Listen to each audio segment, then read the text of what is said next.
Assalamualaikum warahmatullahi wabarakatuh. Perkenalkan, nama saya Larasati Putri, jurusan Ilmu Administrasi Negara dengan NIM 17042205. Kali ini saya akan memaparkan sedikit materi mengenai administrasi kepegawaian dengan topik yang pertama adalah cuti, yang kedua pemberhentian aparatur negara, dan yang ketiga mengenai penghargaan aparatur negara.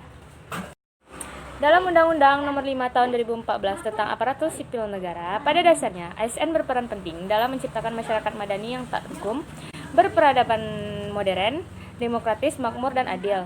Undang-undang ini merupakan dasar ASN yang bertujuan untuk membangun aparat sipil negara memiliki integritas profesional dan netral. ASN juga berperan sebagai perencana, pelaksana, dan pengawas penyelenggaraan tugas pemerintah dalam pembangunan nasional dengan melalui pelaksanaan dan pelayanan kebijakan publik yang bebas dari intervensi politik, yang profesional, serta bersih dari praktik korupsi, kolusi, dan nepotisme. Topik yang pertama adalah cuti. Dalam Undang-Undang Nomor 24 Tahun 2017 tentang tata cara pemberian cuti PNS, cuti merupakan keadaan seseorang tidak masuk kerja dalam keadaan jangka waktu tertentu. Cuti diberikan dalam rangka kesegaran jasmani dan rohani. Dalam arti lain, cuti merupakan hak ASN dan cuti hanya bisa tertunda jika ada hal yang mendesak atau kepentingan dinas.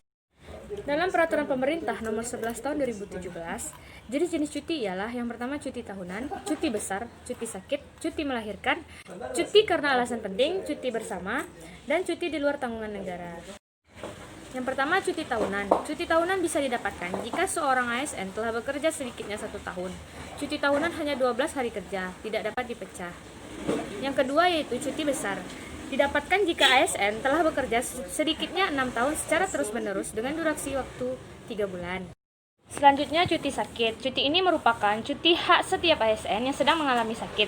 Jika ASN sakit selama 1-2 hari, diharuskan untuk memberitahu kepada atasan atau menitipkan pesan tertulis maupun tidak tertulis kepada orang lain.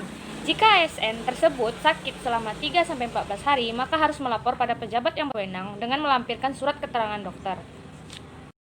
Cuti yang selanjutnya adalah cuti melahirkan.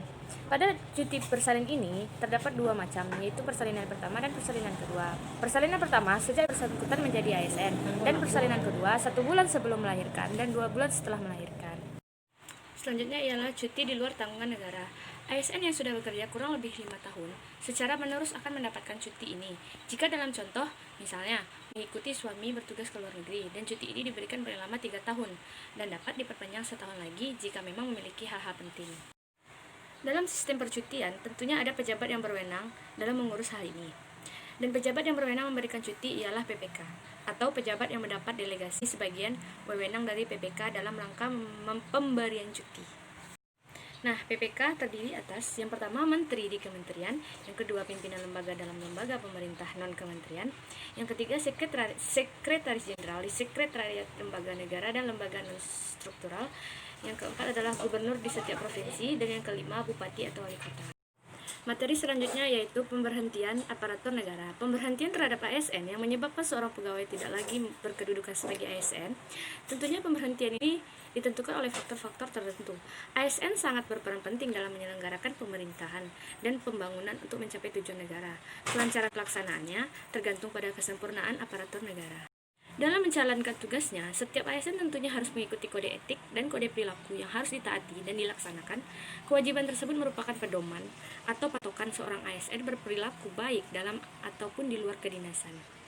Tugas diwajibkannya adanya kode etik dan kode perilaku bertujuan agar membentuk para ASN yang bersih dari segala masalah hukum. Langgaran-langgaran yang dilakukan oleh ASN dapat memicu hilangnya status kepegawaian yang bersangkutan.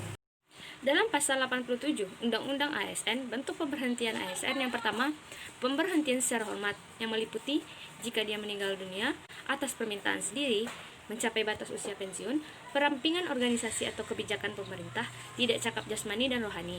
Yang kedua, pemberhentian secara hormat atau tidak karena dihukum penjara. Pemberhentian ini berdasarkan keputusan pengadilan yang sudah memiliki ketentuan hukum untuk melakukan tindak pidana, kurungan paling lama 2 tahun dan merupakan pidana bukan terencana. Yang ketiga, pemberhentian secara hormat tanpa permintaan sendiri, karena ASN melakukan pelanggaran tingkat berat. Yang keempat, diberhentikan secara tidak hormat karena yang pertama, melakukan penyelewengan terhadap Pancasila dan Undang-Undang Republik Indonesia tahun 1945, melakukan tindak pidana yang berhubungan dengan jabatan sehingga dihukum dan dikurung penjara. Selanjutnya menjadi anggota atau pengurus parpol. Yang terakhir, melakukan tindak pidana yang sudah berencana dan ditindak oleh pihak yang berwenang berdasarkan keputusan pengadilan. Dalam Undang-Undang ASN mengenai sanksi administratif atau pemberhentian sudah diatur berdasarkan kriteria dan jenis pelanggaran yang dilakukan ASN. Walaupun pemberhentian ASN ada beberapa bentuk, tapi yang sering jadi sorotan ialah pemberhentian yang dilakukan secara tidak hormat. ASN yang diberhentikan secara tidak hormat maka ia akan kehilangan hak atas jaminan pensiun. Ketentuan yang tercantum dalam pasal 304 dan pasal 305 Peraturan Pemerintah Manajemen PNS yang berbunyi sebagai berikut. Pasal 304.1, PNS yang berhenti bekerja berhak atas jaminan pensiun dan jaminan hari tua PNS sesuai dengan ketentuan peraturan perundang-undangan. Yang kedua, jaminan pensiun PNS dan jaminan hari tua PNS diberikan sebagai perlindungan kesinambungan penghasilan hari tua sebagai hak dan sebagai penghargaan atas pengabdian PNS. Yang ketiga, jaminan pensiun dan jaminan hari tua PNS sebagaimana dimaksud pada ayat 1 mencakup jaminan pensiun dan jaminan hari tua yang diberikan dalam program jaminan sosial nasional. Yang keempat, sumber pembiayaan jaminan pensiun dan jaminan hari tua PNS berasal dari pemerintah selaku pemberi kerja dan iuran PNS yang bersangkutan. Selanjutnya pada pasal 305, PNS yang diberhentikan dengan hormat karena meninggal dunia. Yang kedua, PNS yang diberhentikan dengan hormat atas permintaan sendiri apabila telah berusia 45 tahun dan masa kerja paling sedikit 20 tahun. Yang ketiga, PNS yang diberhentikan dengan hormat karena mencapai batas usia pensiun apabila telah memiliki masa kerja untuk pensiun paling sedikit 10 tahun. Yang keempat, PNS yang diberhentikan dengan hormat karena perampingan organisasi atau kebijakan pemerintah yang mengakibatkan pensiun dini apabila telah berusia paling sedikit 50 tahun dan masa kerja paling sedikit 10 tahun. Kelima, PNS yang diberhentikan dengan hormat karena dinyatakan tidak dapat bekerja lagi dalam jabatan apapun karena keadaan jasmani atau rohani. PNS yang diberhentikan dengan hormat karena dinyatakan tidak dapat bekerja lagi dalam jabatan apapun karena keadaan jasmani dan rohani yang tidak disebabkan oleh karena menjalankan kewajiban jabatan apabila telah memiliki masa kerja untuk pensiun paling singkat 4 tahun. Yang terakhir ialah penghargaan aparatur negara. Seorang PNS dapat memperoleh tanda kehormatan. Tanda kehormatan adalah penghargaan negara yang diberikan presiden kepada seorang kesatuan, institusi pemerintah atau organisasi dan dharma bakti dan kesetiaan yang luar biasa terhadap bangsa dan negara.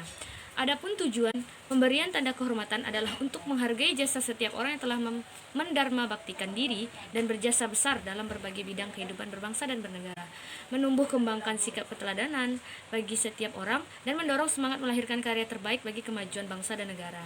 Tanda kehormatan yang bisa diterima oleh seorang PNS adalah tanda kehormatan Satya Lancana Karya Satya. Baiklah, sekian video dari saya. Mohon maaf apabila ada kesalahan. Wabillahi taufiq wal hidayah. Wassalamualaikum warahmatullahi wabarakatuh.